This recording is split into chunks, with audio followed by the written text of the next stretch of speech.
What's up, guys? Today I'm going to be talking about how you can improve your Bedwars PvP in 3 different ways. I'm going to start off by talking about gear and outstacking your opponent in a game of Bedwars.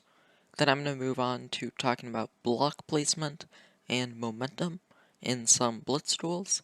And then lastly, I'm going to head into a single player world and talk about the reach triangle and how you can use that to get more hits than your opponent. Enjoy! So the first thing I want to talk about is gear. This is a super important thing to talk about because no matter how bad you are at PvP, you can still beat people in PvP encounters if you have good gear. So I'm here to game up Bedwars, and I'm going to be talking about how you can make sure that you're more stacked than your opponent. Okay, so as I was going to say, gear is super important.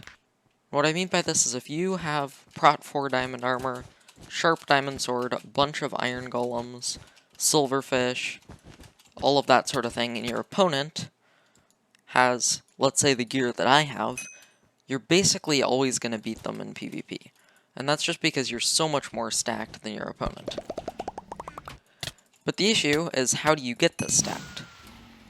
Well, the easiest way, in my opinion, is by getting diamonds. So after you take out your first rush, like I just did, instead of going to rush someone else, like green for example, I'm going to instead head over and grab some diamonds. The nice thing about diamonds is that your prot and sharp and whatever other diamond upgrades you get will never disappear.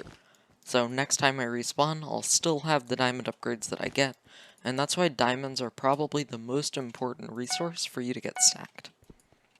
Other than getting diamonds, emeralds are also super helpful, because, for example, if you sneak up on somebody with invis and a KB stick, that's a really easy way to kill someone, compared to having to fight them in a much more fair PvP encounter where you have similar gear. Now, getting more stacked than your opponent isn't always possible, and that's why I still have other tips that I'm going to talk about. But for the most part, if you can just grab some diamonds and emeralds after you've taken out your first rush, it'll make your game go a lot smoother. Alright, I drank invis. There goes their bed. And there we go. GG. Alright, now I'm in a blitz duel to talk about block placement. This is something that I see overlooked far too often for newer players, so I just want to give a brief explanation of why you should be placing blocks in PvP and how they can help you out. Looks like this guy is just kind of chilling, so I'll give a brief explanation of kind of how you can use them. The first, simplest way of using blocks to help you combo your opponent is to place them one high like this. You've probably seen a lot of your favorite Bedwars players do this, and this makes your opponent, who's running at you, run into the blocks. Now the reason why you want them to run into the blocks is that when I'm running into the blocks, my forward's momentum is cancelled out by the blocks. So that means that I'm no longer moving forward, as you can probably tell. If I'm no longer moving forward, then it makes it a lot easier to combo me. So me running into this block is basically the same thing as me holding still. At least it will be for the first hit, which is generally what matters when you're trying to combo someone anyways. So that's the first, easiest way. So if somebody's running at you, you place some blocks, they run into it, you can start comboing them a lot easier. Okay, so the second way that's a little bit harder is going to be placing blocks that are multiple blocks high for a different purpose. If this guy's trying to hit me, I place blocks like this, and then try and hit him on the edges of the blocks when they don't quite have an angle to hit you. A lot of other items can be used to change somebody's momentum and allow you to combo them too, and they're not all in Bedwars that I'm going to be mentioning, but just think about these when you want to combo your opponent. Something that is pretty common in Skywars, for example, are using eggs, snowballs, a bow, or a fishing rod to initiate a combo. In Bedwars, other ways to initiate combos are through silverfish, iron golems. I've even seen people use bridge eggs to initiate combos. It's not always the most cost-effective, but that is something that you can use to deal some knockback and start a combo. Alright, so now I'm in a single player world to talk about the reach triangle. It may sound a little bit complicated and scientific, but I promise it's not. You'll get the hang of it after a little bit. So the first thing to know about the reach triangle is that your reach comes from your eyes. You can see I enabled hitboxes, and with my Minecraft character, this little blue line, in the red line that goes around my head, this is where my reach is coming from.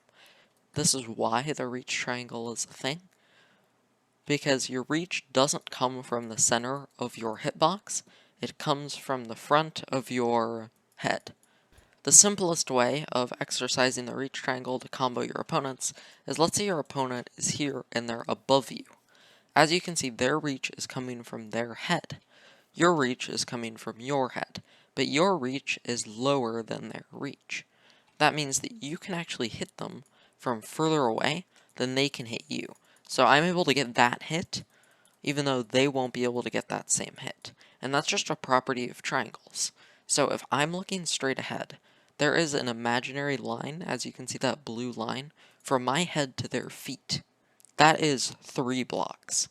Now if the distance from their feet to their head, for example, is 1 block, because they're standing 1 block higher than me, then all we have to do is use the Pythagorean theorem. They are square root of 10 blocks away from you on their actual reach, and therefore they won't be able to hit you when you can hit them.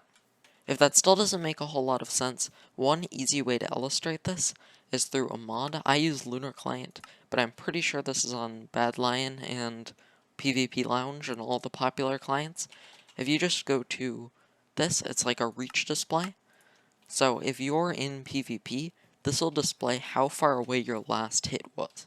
It doesn't work on armor stands, but if you go into like a duel, you'll be able to see from how many blocks away you end up hitting someone from. And you know that you're using the reach triangle pretty effectively if it shows up as somewhere pretty close to 3 blocks. Because although our reach is actually 3 blocks, most of our hits end up being more around 2 blocks. That's because a lot of times we can't get the maximum hit value. So that's the last tip, is to use the reach triangle to your advantage. Alrighty guys, that'll do it for today's video. If you enjoyed, make sure to drop a like, and if you want to see more content like this in the future, make sure you guys subscribe. And I'll catch you guys next time. Goodbye.